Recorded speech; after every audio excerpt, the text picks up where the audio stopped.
Hey everyone, it's good to be back, especially after the computer crash. So what I'm going to do is we'll fast track through the credits here, the beginning title. So here we go. Boom. And what we're going to be doing is we're going to be working on mouth plates for the puppet, um, the Roly Puppet Pattern. So what we're going to do is deviate from the instructions that the Roly Puppet Pattern provides and make our own custom palette, mouth palettes. So a couple things is what material you're going to work with. It depends on whether you want a rigid or a more flexible palette. This is gasket rubber. People also use plastic.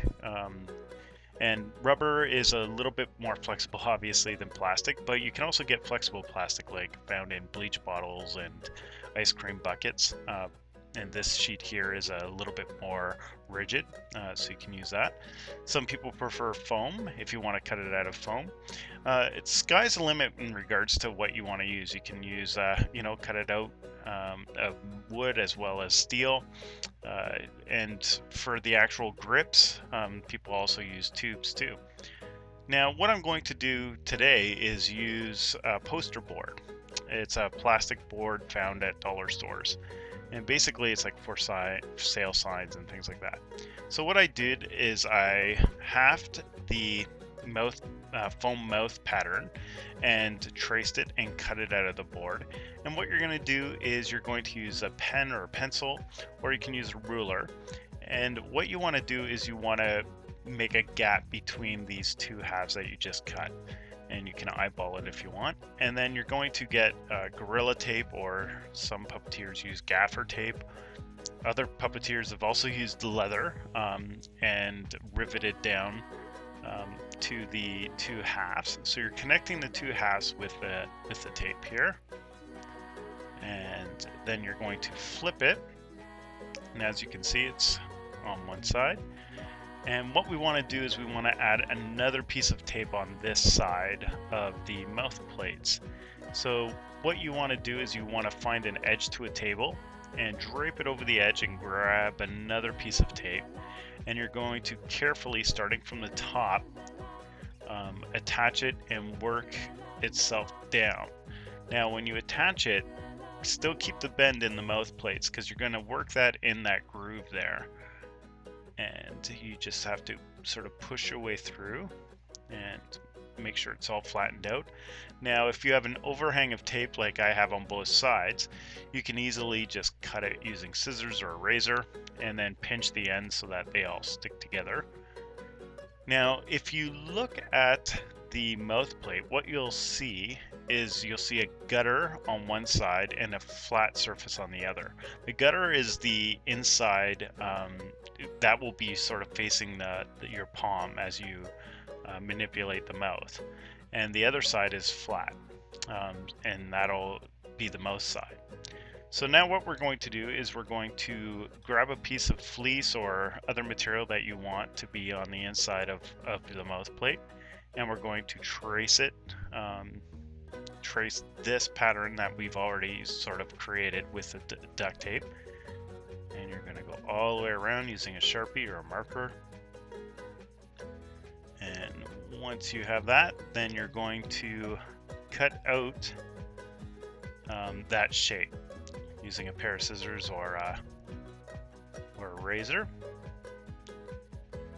Now I'm going to fast forward through this, but once you got this shape cut out, see, it fits perfectly on one side. Now we're going to work on the other side. And I like to get Stick-It felt.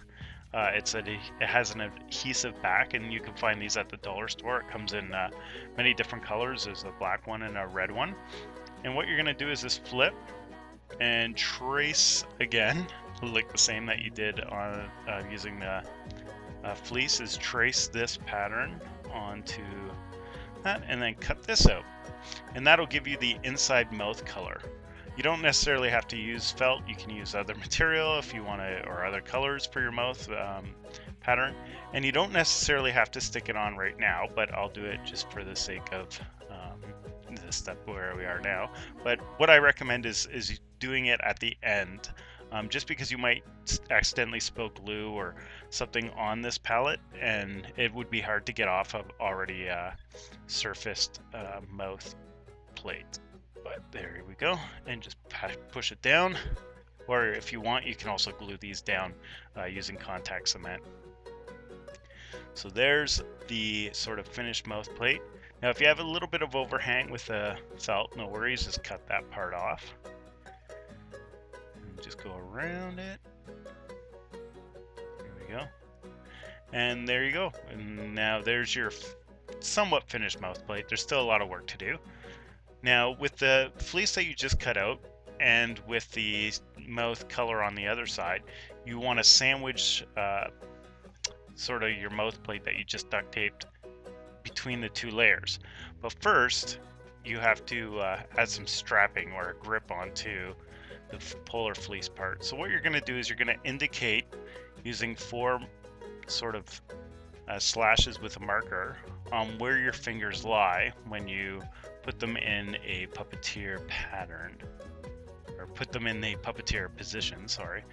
And you're just going to add little sort of indication marks. You can do 4, you can do 5, trace your hand, doesn't matter. I just like to use the 4 slash. So this one indicates your thumb, and the top indicates your fingers. Ta-da! So now that you have that done, we're going to use put a grip on top, and this basically will secure your hand to the to the actual mouth plate, so you can move the jaw up and down to manipulate the puppet's mouth. So this here is elastic waistband, and you can get that at any fabric store, and sometimes Zellers or Walmart. And what I have done is I've bought 2-inch, and I've also bought a 1.5-inch. And I like to use the 1.5-inch for the thumb and the 2-inch for the top portion of your hand. So what you're going to do is you're going to basically just measure it out, and with I have a gray Sharpie, just indicate it onto the elastic, and then cut the elastic. So that'll be for the thumb. The other part will be for the top. Now, the awesome thing about the Roly Puppet Pattern is you don't necessarily need to do the thumb part, just because the pattern allows a little bit of space at the end, and it naturally doesn't need a thumb grip. But if you want to do a thumb grip, it's a good practice to get into, especially if you're getting into custom building and not using the Roly Puppet Pattern after this. So once you're sort of done making the elastics, what you want to do is use a sewing machine or hand stitch the elastics onto the fleece circle that we just made. And what you're going to do is just attach the ends, and this will ensure that they don't come undone. And to do that, basically I just go back and forth using the sewing machine and make a lot of passes, as you can see. So what we're going to do next is basically attach that onto the mouth plate, and yep, we'll do that on the next episode.